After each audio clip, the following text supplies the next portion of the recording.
Hi guys! So for today's video, gusto ko malaman ninyo kung paano matanggal ang watermark sa TikTok.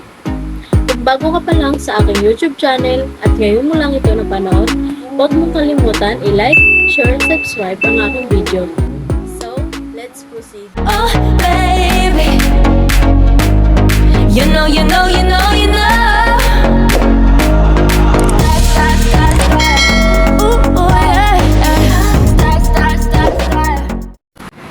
So, ang unang gagawin is click ang TikTok app.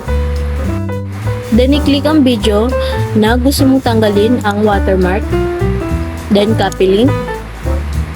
Then, pagtapos nyan is pumunta naman sa Chrome.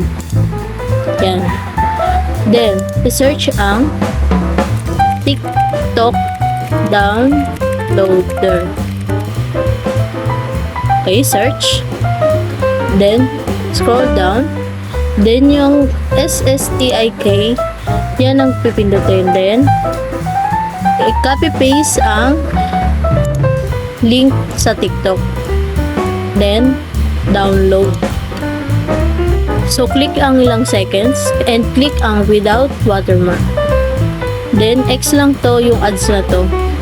Then, pagkatapos, ayan na ang downloading file. Then, wait lang sa pag-download. Then, i-play na.